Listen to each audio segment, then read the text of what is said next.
শ্রীনিবাস আচার্য এই বৈষ্ণব সমাজকে মহাপ্রভুর লীলা সম্বরণের পর যারা নেতৃত্ব দিয়েছিলেন, শ্রীনিবাস আচার্য অন্যতম।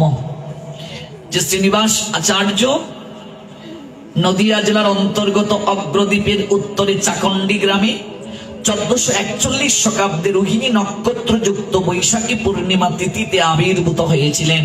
পিতা রাঢ়ী ও ব্রাহ্মণ গঙ্গাধর ভট্টাচার্য। শ্রী শ্রীনিবাস আচার্য তিনি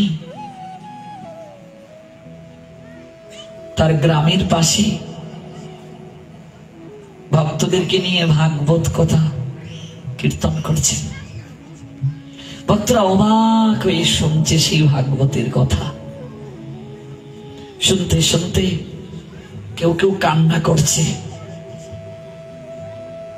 কেউ কেউ লুটিয়ে পড়ছে চরণে। শ্রীনিবাস আচার্যের শ্রীমুখে ভাগবতের কথা শ্রবণে পরম আনন্দে বিভোর সবাই। ঠিক সেই সময়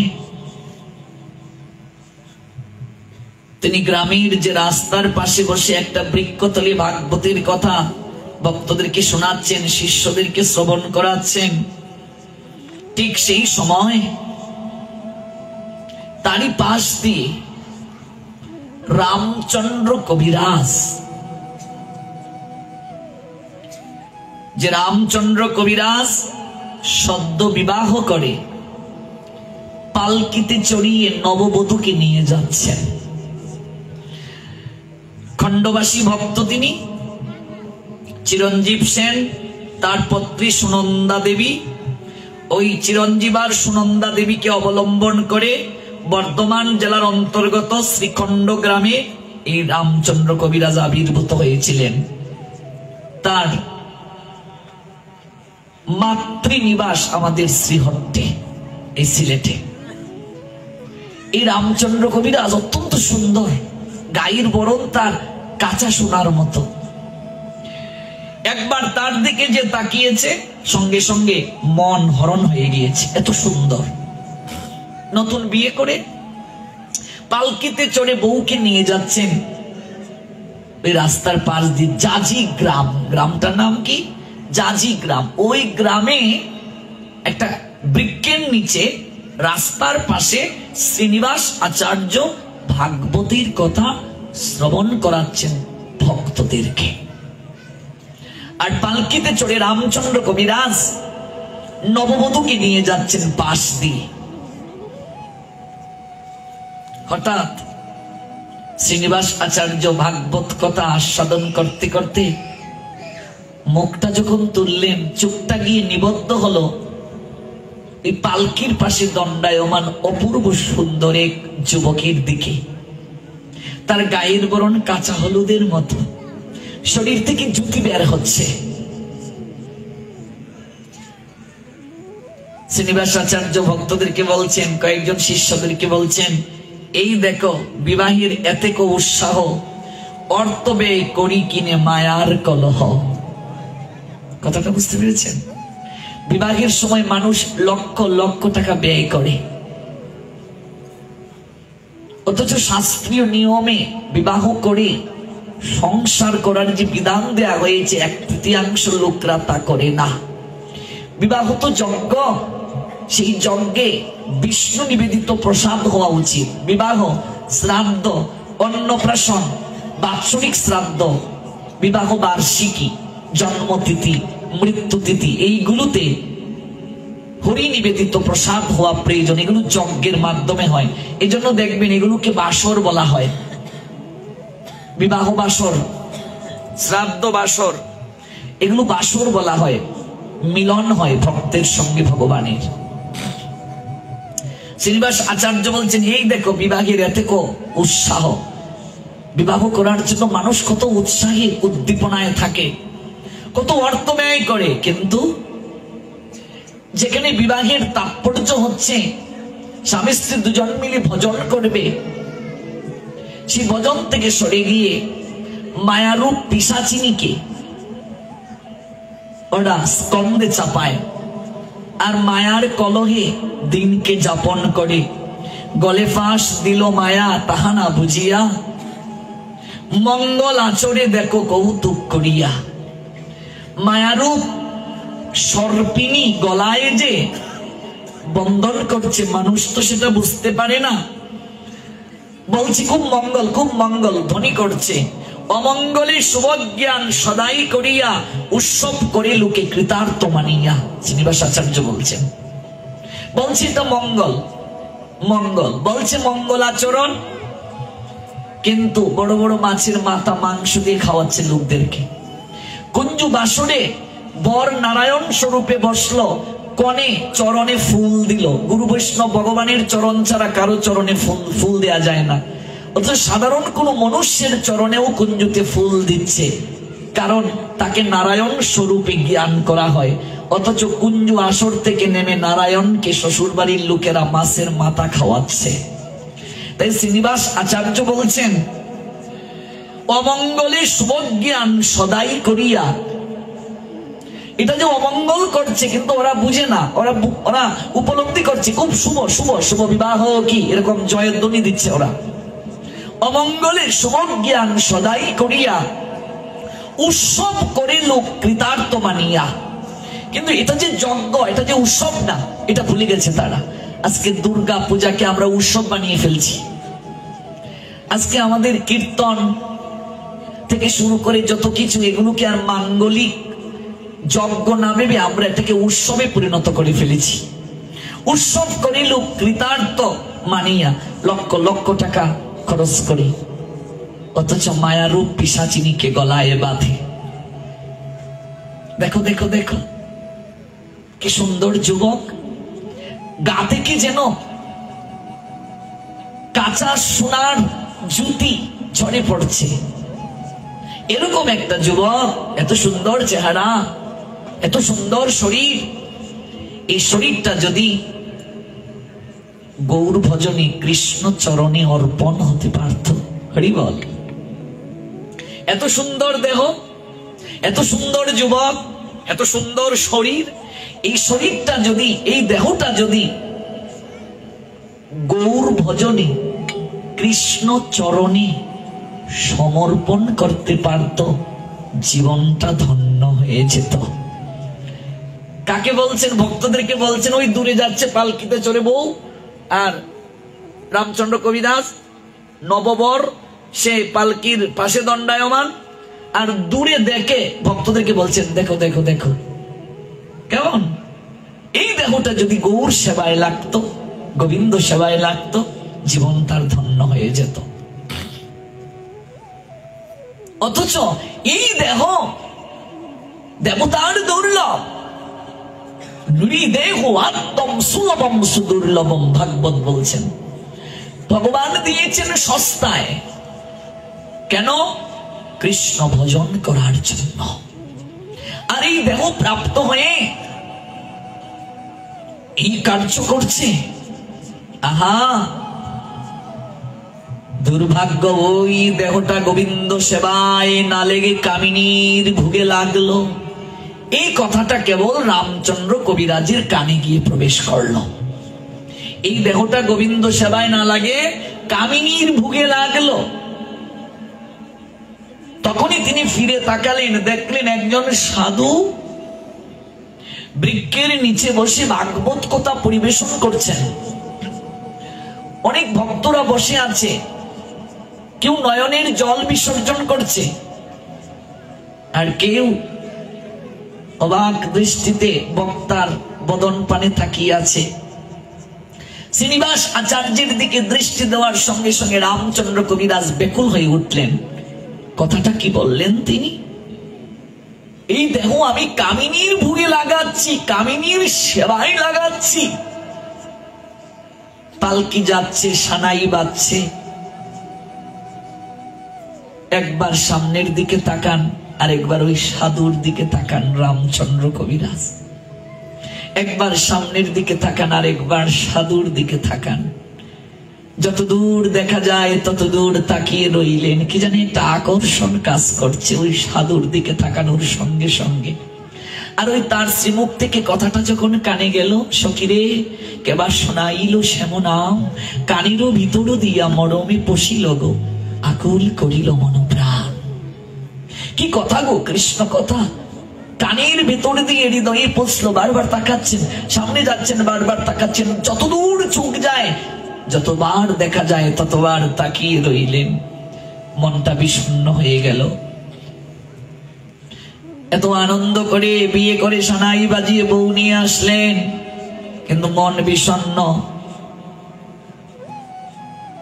একদিন, দুদিন, 3 দিন কেটে গেল, স্ত্রীর সঙ্গে একটা কথাও বললেন না।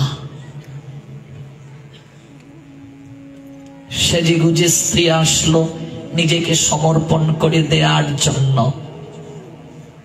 সেদিন ক্ষমা চাইলেন, অপারগতা জ্ঞাপন করলেন। চতুর্থ দিবসে স্ত্রী সেজে গুজে স্বামীর নিকটে এসে বলছেন, ওগো আমাকে কি তোমার পছন্দ হয়নি? আমার কি অপরাধ? তুমি যে আমায় স্ত্রীর অধিকার থেকে বঞ্চিত করলে,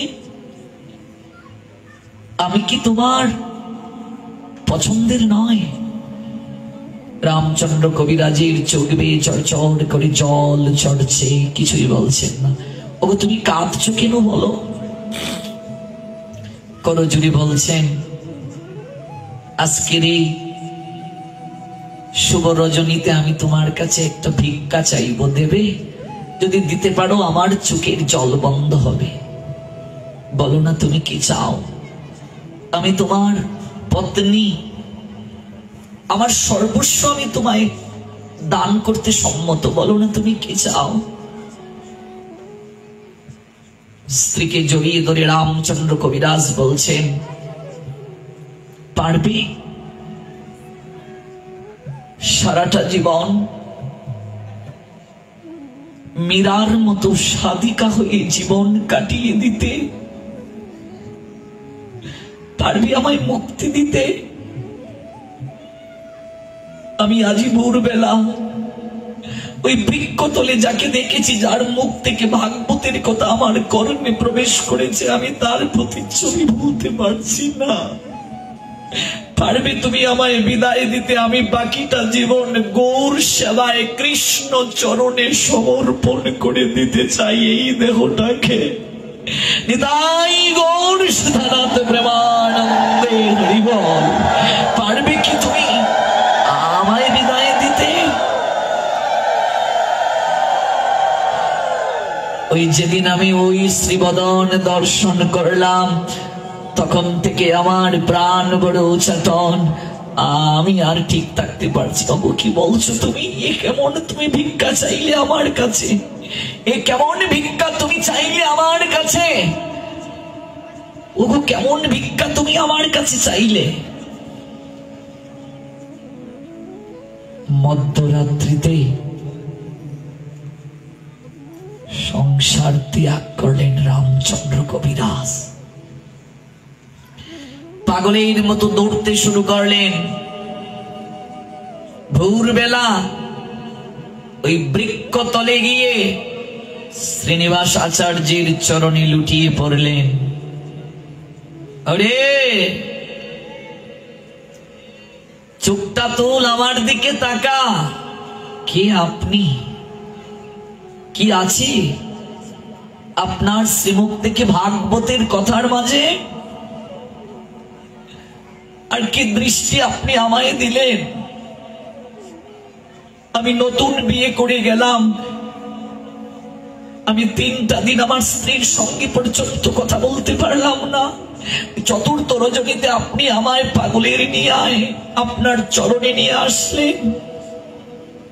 ওরে আমি জানতাম তুই আসবে। এই 3টা দিন আমি গৌর চরণে তুলসী দিয়ে দিয়ে কেঁদেছি রে।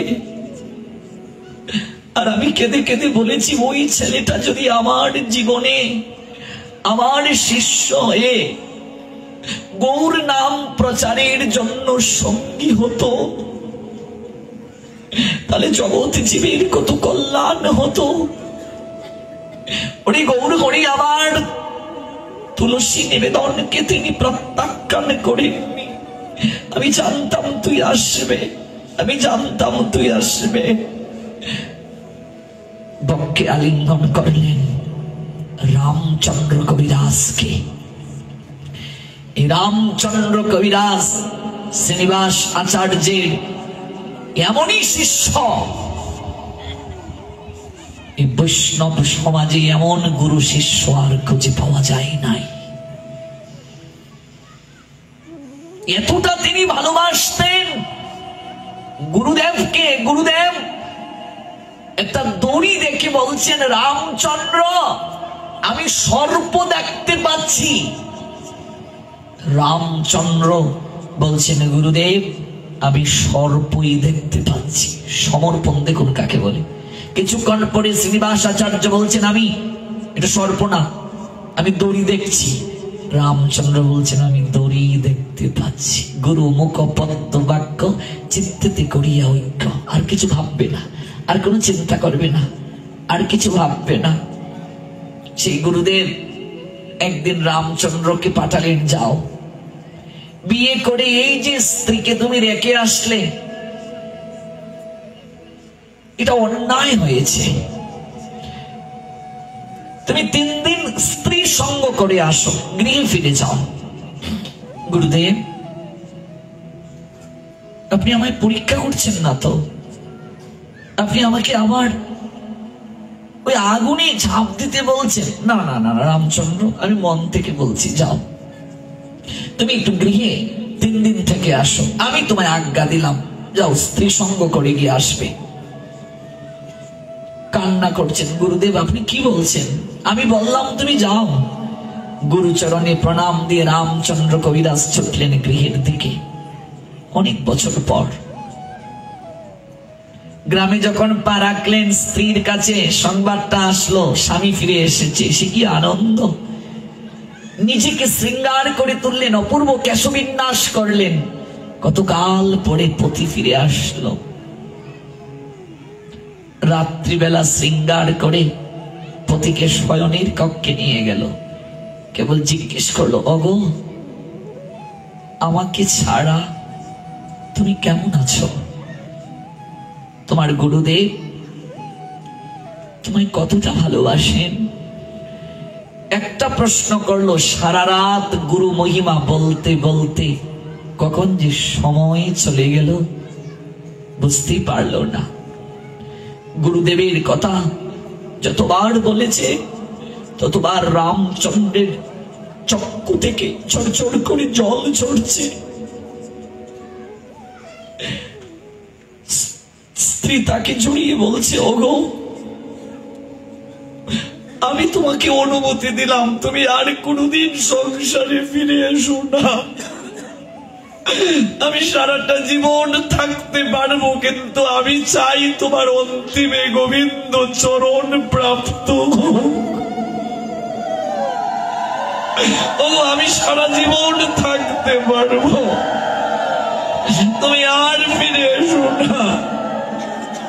তোমার গোবিন্দ চরণ প্রাপ্ত হোক। তুমি যে গুরুদেব পেয়েছো, তোমার শেষের দিন সুগম।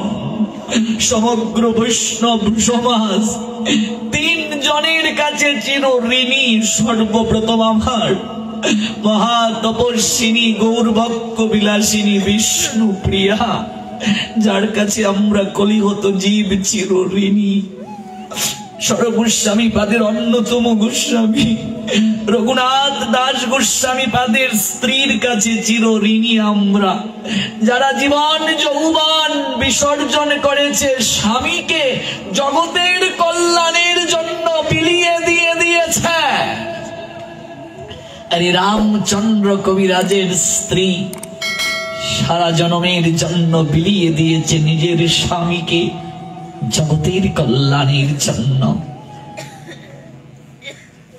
স্ত্রীর কাছ থেকে সকাল বেলা গুরু আশ্রমে ফিরবেন, ঘর থেকে বের হলেন, হঠাৎ মনে পড়লো গুরুদেব বলে যে দিলেন একটু অন্তত স্ত্রী সম্ভাষণ করতে, তাহলে তো আমি গুরু বাক্য লঙ্ঘন করে ফেলছি। গুরু বাক্য সর্বদা যথাযথভাবে পালন করতে হবে। আজ আমার পরম আরাধ্য পতিত পাবন স্মদীয় শ্রী গুরুদেব পরমাংশ পরিব্রাজক অষ্টোত্তর শত শ্রী শ্রী শ্রীল ভক্তি প্রপন্ন জ্যোতি গোস্বামী গুরু মহারাজ আমার গুরুদেবের আজ আবির্ভাব তিথি। কত ভাগ্যের ফলে যে এমন গুরুদেব পেয়েছি তা বলার অপেক্ষা রাখে না। আমি অনেক অহংকার নিয়ে সর্বপ্রথম যখন ওনাকে দর্শন করতে গিয়েছিলাম, আমি অনেক আগ থেকেই যেহেতু প্রসাদ পাই, অনেক প্রশ্ন করবো এই সেই, যেমন হৃদয়ে অজ্ঞানতা থাকলে যেমন অহংকার থাকে, আমি একটা প্রশ্ন করেছিলাম, বাকি আমার সকল হৃদয়ের কথা গুরুদেব আপনা থেকেই বলে দিয়েছেন, কোনো প্রশ্নই করতে হয় নাই। আমি অবাক হয়ে গিয়েছিলাম, আমার মনের কথা উনি কি করে জানলেন? আমি যাই প্রশ্ন করতে চাই উনি বলেন তুমি এটা জানতে চাচ্ছ? আমি অবাক, এটা কি করে সম্ভব? আমরা গুরুদেবের চরণে আশ্রিত হই, কিন্তু কজন আছি গো গুরু বাক্য পালন করি যথাযথভাবে? গুরুদেব বীজ দিয়ে যান, কজন আছে সেই বীজকে অঙ্কুরিত করার চেষ্টা করি? দীক্ষা নিয়ে কজন আছে গুরু সঙ্গ করি? গুরুদেব বলে দিয়েছেন যাও একটু স্ত্রী সম্ভাষণ করবে, সঙ্গ করবে, তাই তিনি যাওয়ার সময় শুধু স্ত্রীকে একটু জড়িয়ে ধরলেন। স্ত্রী বললেন তুমি আর এসো না, এতটা দিন আমি একা আছি, বাকিটা দিনও থাকতে পারবো, কিন্তু তোমার যেন গোবিন্দ চরণ প্রাপ্ত হয়। একেই তো বলে ভজন সঙ্গিনী গো, আর আমরা বিয়ের পর শয্যা সঙ্গিনী হয়ে গেলাম। দুর্ভাগ্য আমাদের জীবন, পত্নী আমার জীবনে প্যাতনি হয়ে গেল, যে পত্নী স্বামীকে পতিত অবস্থা থেকে উদ্ধার করবে, আর আমার পত্নী আমার জীবনে হয়ে গেল প্যাতনি। আরে আমার জীবনকে বিফলে নিয়ে গেল। একটু জড়িয়ে ধরলেন কেবল, আর সিঁদুর একটু গালে লাগলো, চলে গেলেন। নরোত্তম দাস ঠাকুর প্রেম ভক্তি মহাজন, তিনি আঙ্গিনা ঝাড়ু দিচ্ছেন। শ্রীনিবাস আচার্য তার শিক্ষাগুরু। রামচন্দ্র কবিরাজের দিকে তাকালেন, দেখলেন গালের মাঝে ললাটের মাঝে সিঁদুর লেগে আছে, হাতে ঝাড়ু ছিল। সঙ্গে সঙ্গে বললেন ছি ছি ছি ছি ছি ছি ছি ছি, গৃহে গিয়ে স্ত্রী সঙ্গ করে স্নান না করে মন্দিরে চলে আসা হয়েছে, আমার চোখের সামনে থেকে তুমি দূর হয়ে যাও। ছি ছি ছি ছি ছি ছি ছি ছি ছি ছি। সঙ্গে হাতে একটা ঝাড়ু, ঝাড়ু দিয়ে ইচ্ছে করে প্রহার করতে শুরু করলেন। রামচন্দ্র কবিরাজ একটা কথাও বললেন না। নরোত্তম অন্যায় ভাবে প্রহার করলেন। আর আমাদের কোন ভক্ত যদি অন্যায় ভাবেও ন্যায় ভাবেও আমাদের কোন কথা বলে, আমাদের রাগ এসে যায়, ক্রোধ এসে যায়, এত সহজ নয় বৈষ্ণবতা। নরোত্তম দাস ঠাকুর অন্যায় ভাবে প্রহার করলেন।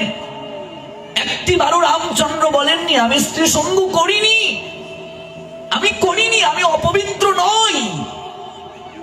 কারণ নরোত্তম জ্যেষ্ঠ, সিনিয়র, মেরেছেন, কোনো কথা বলেননি, একদম নীরব রইলেন। স্নানটা করে বস্ত্র পরিধান করলেন, একটা কথাও বললেন না। শ্রীনিবাস আচার্যকে নরোত্তম দাস ঠাকুর একটু তপ্ত তৈল নিয়ে গেলেন স্নানের পূর্বে গায়ে মাখিয়ে দেওয়ার জন্য। শাস্ত্র বলছে স্নানের আগে তেল মাখতে হয়, স্নানের পরে তেল মাখলে দেহ ভগবত ভজনের জন্য অসুচি বলে গণ্য হয়। আর যদি মাখতে হয় সুগন্ধি তেল মাখা যেতে পারে, কিন্তু অন্য তেল কখনো মাখা যাবে না স্নানের পরে। যখন তেলটা হাতে নিলেন গায়ে মাখবেন, উত্তরীয়টা যখন সরালেন, দেখলেন পিঠের মাঝে কত কালো কালো দাগ দেখা যাচ্ছে গুরুদেবের। নরোত্তম দাস ঠাকুর বললেন গুরুদেব, নরোত্তম দাস ঠাকুরের মন্ত্রগুরুকে লোকনাথ গোস্বামী পাদ, আর উনি শিক্ষাগুরু। বললেন গুরুদেব আপনার পিঠে তো কালো কালো দাগ, এগুলো কোথা থেকে আসলো? শ্রীনিবাস আচার্য হেসে এসে বললেন অন্যায় না করেও সাজা পেয়েছি, অপরাধ না করেও সাজা পেয়েছি। আপনাকে কি সাজা দিতে পারে গুরুদেব? যাকে সবচেয়ে বেশি ভালোবাসি সে আমায় দিয়েছে। এগুলো কিসের দাগ? ঝাঁটার দাগ। ঝাঁটার বাড়ি খেয়েছি। কি বলছেন গুরুদেব? ঝাঁটার বাড়ি? সেমিস্ট শোনাও তো পাপ, অপরাধ। কে দিল? সকালবেলা একজন শ্রীমন্দিরের আঙ্গিনা ঝাড়ু দিচ্ছে, তার হাতে ঝাঁটা ছিল, তা দিয়ে আমায় প্রহার করলো। সঙ্গে সঙ্গে হাত থেকে তেলযুক্ত বাটিটা পড়ে গেল। আচার্যকে মাটিতে পড়লেন। নরোত্তম কি বলছেন গুরুদেব? চরণ দুটো জড়িয়ে ধরে কান্না করছেন। ছি ছি ছি ছি ছি ছি গুরুদেব, আমার আর বাঁচার অধিকার নাই। আমি প্রাণ ত্যাগ করতে চাই। আমি বুঝতে পারিনি গুরুদেব, যথার্থ গুরু আর শিষ্য দুই দেহ হলেও যে এক আত্মা হয়ে যায় আমি সেটা বুঝতে পারিনি। যেদিন থেকে গুরু আর শিষ্য একাকার হয়ে যাবে সেদিনই ব্রজের নন্দনের দর্শন হয়ে যায়। আমি উপলব্ধি করতে পারিনি। আমি আর এই হাত রাখবো না, আমি আর এই হাতকে পুড়িয়ে দেব, আমি এই হাতকে পুড়িয়ে দেব। আমি তো রামচন্দ্রকে মেরেছি, কিন্তু আপনার গায়ে আঘাত ফুটলো, আপনার গায়ে আঘাত ফুটলো। নরোত্তম, রামচন্দ্রকে আমি পাঠিয়েছিলাম স্ত্রী সঙ্গ করার জন্য। সারা রাত সে গুরু মহিমা বলতে বলতে কাটিয়ে দিল। আসার সময় আমার বাক্য রক্ষার্থে সঙ্গ করিনি, কেবল তার স্ত্রীকে একটু জড়িয়ে ধরেছে, একটু সিঁদুর গাত্রে লেগেছিল। সে অপরাধ করিনি।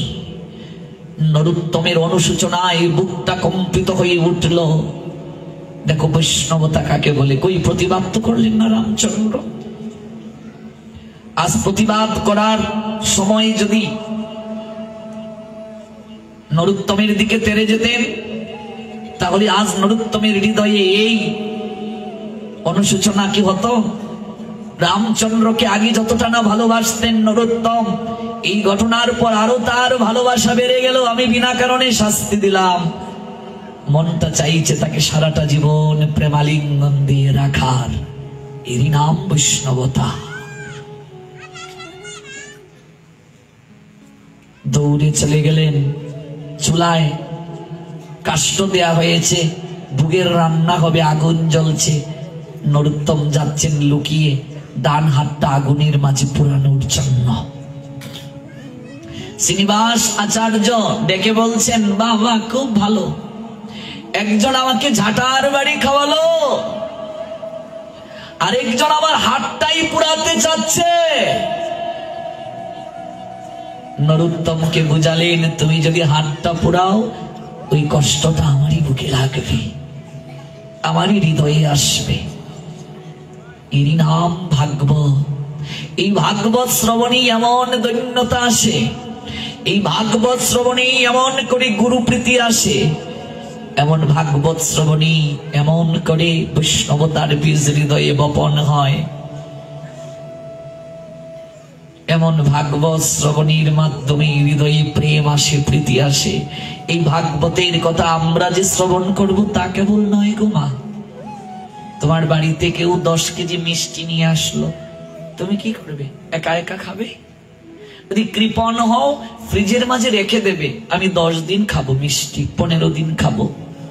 আর যে বড় মনের অধিকারী হয় সে 10 বাড়ির লোককে ডেকে নিয়ে আসবে, আয় আয় আয় আয় আয়, আমার বাবার বাড়ি থেকে মিষ্টি এসেছে, তোরাও খা। সবাইকে ডেকে দেবে।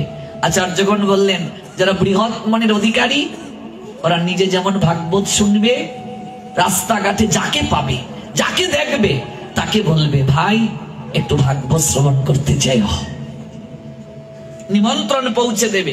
কেউ যদি ভাগবতের নিমন্ত্রণ কারো কাছে পৌঁছে দেয়, ভাগবতের কথা হবে এই বার্তাটা কারো কাছে পৌঁছে দেয়, তাহলেও সে অন্তিমে গোবিন্দ কৃপা লাভ করে, তাতে কোনো সন্দেহ নেই। জয় জয় গ্রন্থরাজ শ্রীমৎ ভাগবতে প্রীতি প্রেমানন্দে হরি বল। জয়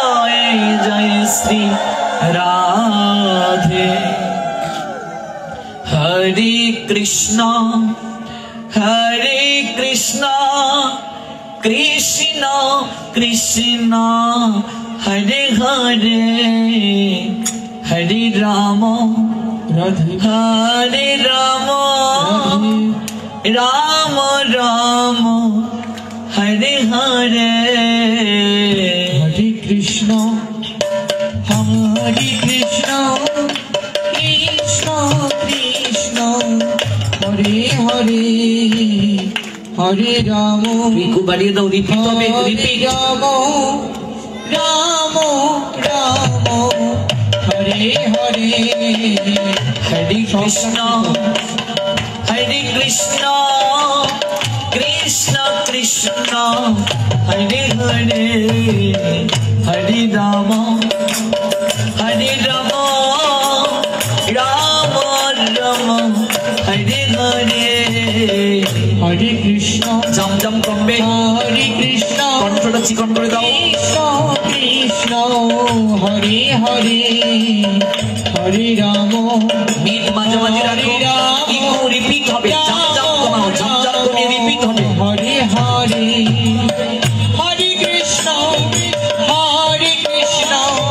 কৃষ্ণ কৃষ্ণ হরে হরে হরে রাম রাম রাম হরে হরে হরে কৃষ্ণ হরে কৃষ্ণ কৃষ্ণ কৃষ্ণ হরে হরে হরে রাম হরে রাম রাম রাম হরে হরে